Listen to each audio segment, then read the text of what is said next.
Sin pelos en la lengua. Sin censura. Con Vicente Serrano. Comenzamos ya. Estados Unidos y México. ¿Qué puedo yo agregar? ¿Qué puedo resumir? Que fue tomada en cuenta nuestra recomendación en el tema energético.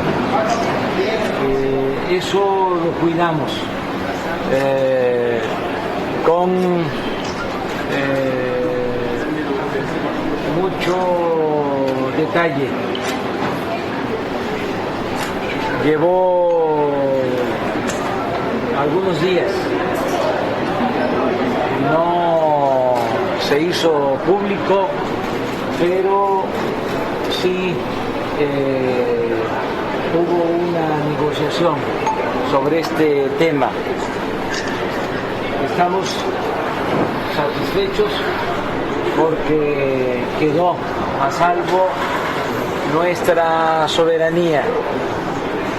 México se reserva el derecho de reformar su constitución, sus leyes en materia energética, y quedó asentado de que el petróleo y los recursos naturales de México pertenecen a nuestra nación. Eso se estableció con mucha claridad en el proyecto de tratado, de acuerdo.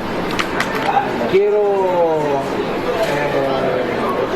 reconocer la actitud del presidente Donald Trump, que entendió nuestra postura, que estuvo de acuerdo.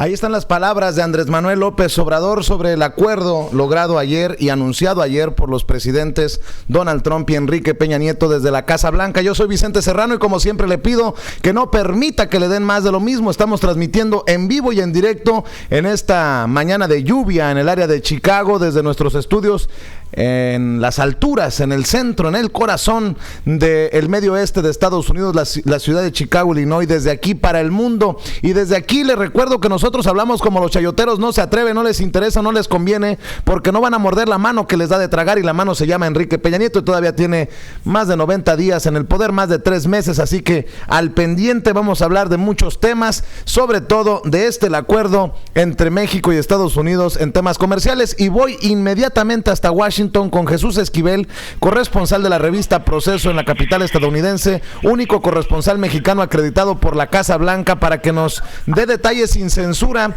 de este acuerdo. Ya hay detalles, Jesús, te saludo con mucho gusto. Vicente, buenos días. ¿Qué es lo que se sabe del acuerdo? Algo que no sabíamos ayer, que se anunció con bombos y platillos. Bueno, ayer lo único que hicieron fue anunciar que habían llegado al acuerdo preliminar, al entendimiento, como lo llama oficialmente el gobierno de México. Ya por la tarde, tanto la Casa Blanca como la representación comercial a cargo de Robert Lighthizer revelaron los documentos de cómo quedan algunos de los estatutos de este compromiso. Y es ahí donde, pues, revisándolos, uno entiende que es un entendimiento basado en las peticiones político-electorales del presidente de Estados Unidos, Donald Trump. El tema más álgido en las conversaciones, como fue el sector automotriz, las reglas de origen, la composición de los autos, quedó como lo había pedido Trump. 75% de las partes de cualquier automóvil que se manufacture en Norteamérica, ya sea en México o en Estados Unidos, tendrán que ser de estos dos países, con un componente en el cual el 40% de este 75 tendría que ser elaborado por trabajadores que ganen $16 la hora, para poder quedar con tarifa cero, como establece el libre comercio. Y ahí uno se puede preguntar cuándo los trabajadores en México de la industria automotriz van a ganar $16 la hora, si se los va a aumentar de inmediato para cumplir con lo que dice el acuerdo, no es acuerdo, el entendimiento comercial. Y ahí es donde se puede encontrar el escaparate que tendría México, porque con este caso, si no cumple México pagando $16 la hora, la empresa, no es México, no es el gobierno, tendría que pagar un impuesto, una tarifa de 2.5%, que así lo establece, y eso es lo que seguramente van a hacer. Les sale más barato que pagarle $16 la hora a los trabajadores. Y hay otro aspecto importante en este sentido, Vicente. Toda la manufacturación automotriz, bajo estas circunstancias comerciales, está diseñada por Estados Unidos para provocar que aumente el precio de los automóviles que no sean de fábricas estadounidenses manufacturados en México. ¿Qué causa? Que, por ejemplo, las marcas de automóviles asiáticas que se fabrican en México o se arman sean más caros. Esto va a aumentar el costo de los automóviles en Norteamérica, sin duda. Ese es un gran aspecto que había provocado la división entre México y Estados Unidos en las negociaciones. Y la otra, por ejemplo, es la cláusula del ocaso. Ya no fue de 5 años como lo quería originalmente la Casa Blanca, de darle un periodo de vida así a cualquier acuerdo comercial. Lo que se definió ayer es que una vez que se apruebe y entre en vigor este acuerdo, a los 6 años sea revisado. Si las partes involucradas están de acuerdo en que se mantiene bien, se le aplica una vida de 16 años. Durante esos 16 años, cada 6 se tendría que revisar. Si llegan a tener alguna diferencia en esos 6 años, el periodo de gracia, el tratado dice que entonces se tendría que renegociar cada año y determinar si sigue vigente. Cuando se pongan de acuerdo, se le establecería otra vida de 16 años, Vicente, pero si te das cuenta, aun cuando después de los primeros 6 años dicen va a durar 16, que serían 22, a los 6 años se vuelve a revisar.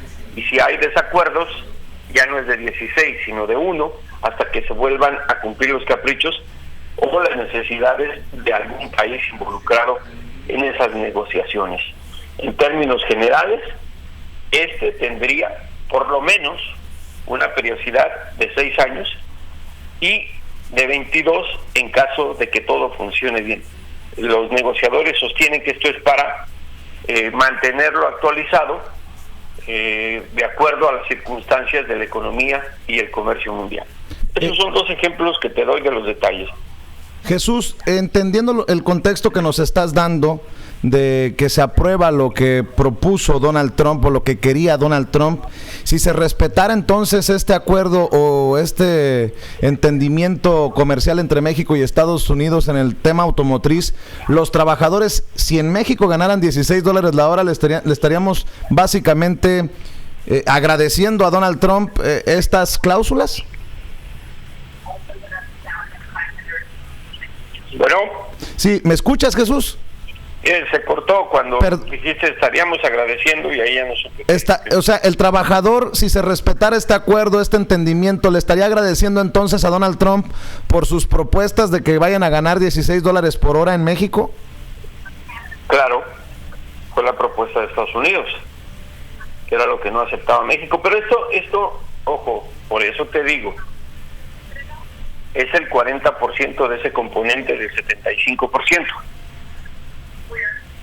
Si no lo cumplen, que estoy seguro no lo van a hacer las empresas automotrices en México, lo único que van a hacer es pagar una multa, digamos así, arancelaria de 2.5%. Y es lo que van a hacer. No van a aumentar los salarios a $16 de los trabajadores. van a optar por pagar la multa y se acabó. ¿Eso sería la grosería para el trabajador? Si la empresa prefiriera pagar una multa que pagarles mejores salarios, ¿no? Pues lo van a hacer, son los patrones. Jesús, ¿en dónde quedó el tema? No sé si lo revisaste ya, el tema del campo, porque Donald Trump hace unas declaraciones ayer que van en contrasentido a lo que ha propuesto Andrés Manuel López Obrador cuando llegue a la presidencia, de que el campo se va a respetar, de que de la frontera hacia adentro, de que México para los mexicanos casi. Y Donald Trump asegura que con este acuerdo, con este entendimiento, México se comprometería a comprar más productos de los productores agrícolas acá en Estados Unidos. No, lo que establece este compromiso de entendimiento es mantener en tarifa cero las exportaciones agrícolas de Estados Unidos a México. ¿Qué quiere decir esto? Que si las necesidades de los importadores de productos agrícolas de Estados Unidos aumenta, no van a tener que pagar ningún impuesto por comprar más sorgo, por decir, o comprar más carne de puerco para distribuir en México. A eso se refiere Donald Trump, que saldrían beneficiados, porque recuerda que entre las medidas compensatorias que tomó el gobierno mexicano por los aranceles impuestos al acero y al aluminio, se hablaba de responder de manera negativa hacia los productos agrícolas, porque es donde más le duele políticamente al Partido Republicano. Pero esto ya quedó en el olvido, no es que haya habido alguna modificación, simplemente se mantienen las tarifas cero al sector agrícola, y lo mismo ocurre para las exportaciones de México, de ese sector. De ahí que López Obrador haya estado diciendo que se mantiene la soberanía, que es un juego de palabras, porque Estados Unidos no impone ningún arancel a las exportaciones agrícolas mexicanas. Que esto hay que destacarlo, es lo que dice el Tratado de Libre Comercio de América del Norte original, que se instrumentó en 1994. No es que hayan hecho cambios. Mucho de lo que está en el documento son los lineamientos del TLCAN, no es otra cosa. Porque estas negociaciones que empezaron hace un año eran precisamente para actualizar o modernizar ese acuerdo tripartito. Ahora hay otra cosa. Trump ha dicho que quiere eliminar el nombre del TLCAN y que no sé qué. No es tan sencillo, no es tan fácil.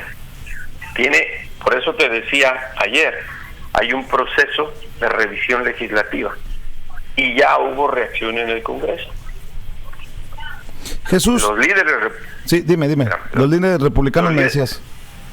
Ya dijeron que si no se incluye a Canadá, muy difícil será la aprobación de este proceso con México. Ya que hablabas de Canadá, el presidente Enrique Peña Nieto, durante la conferencia esta telefónica en la Casa Blanca, fue muy enfático, hablaba de Canadá, de incluir a Canadá. Andrés Manuel López Obrador también insiste en incluir a Canadá, pero pareciera que el que tiró, como dicen, under the bus, el que echó a los Leones a Canadá fue el canciller Luis Videgaray, que dice que básicamente si Canadá le entra, bueno, y si no le entra, pues ni modo, ¿no?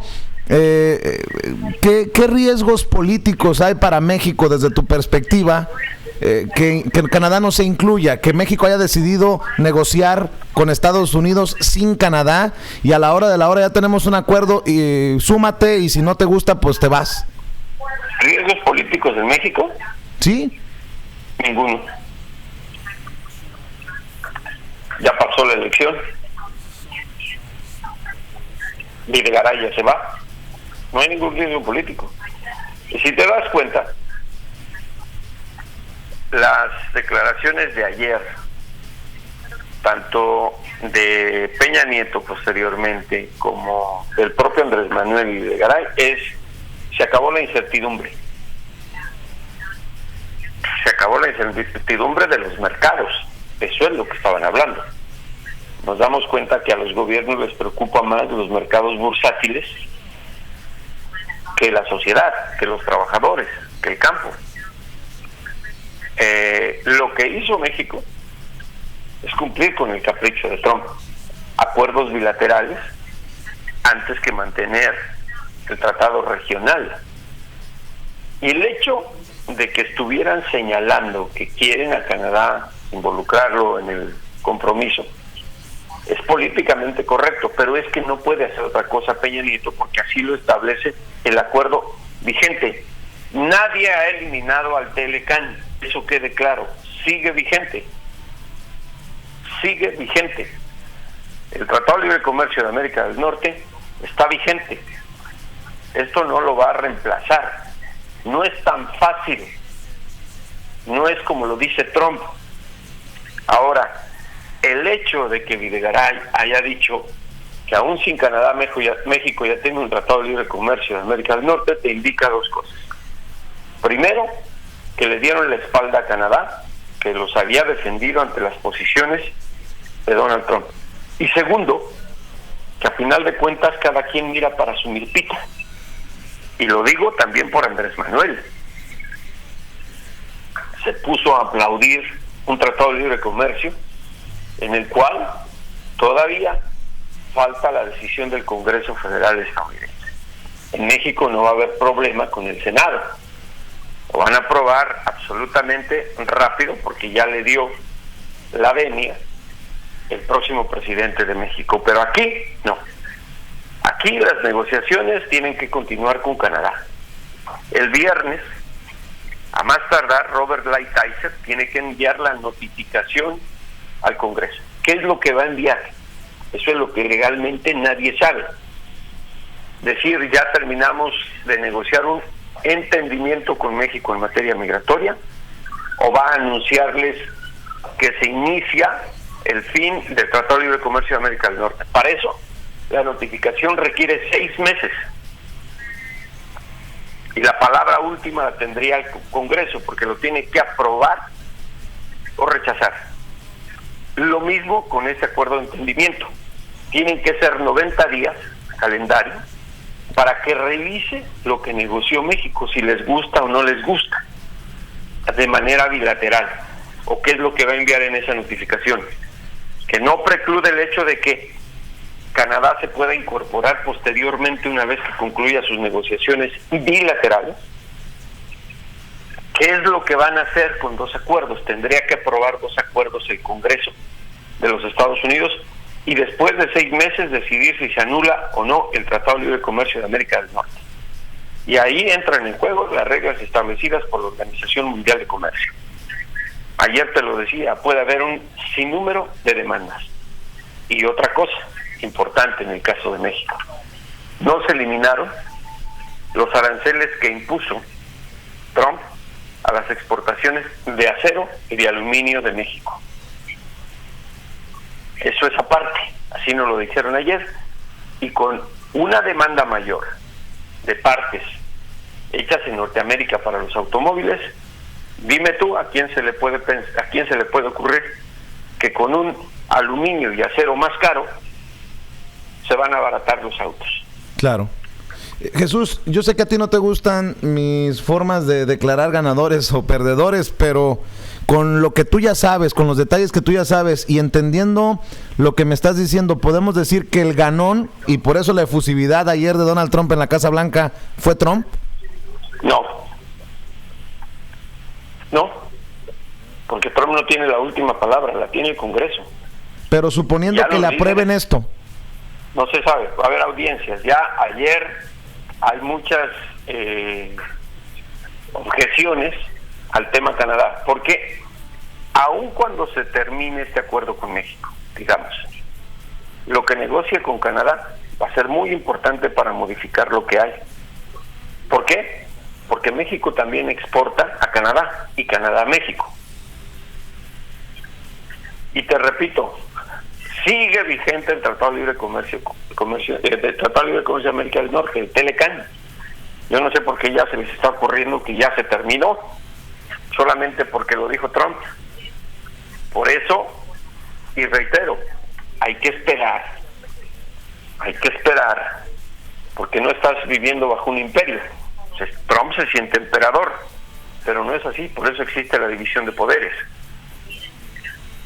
Por eso siempre importante escuchar a los que saben, por eso siempre importante revisar la información con los que tienen tantos años en Washington, como don Jesús Esquivel, corresponsal de la revista Proceso en la capital estadounidense y único corresponsal mexicano acreditado por la Casa Blanca. Yo siempre agradecido con tus comentarios, con el reporte, Jesús. Te mando un abrazo.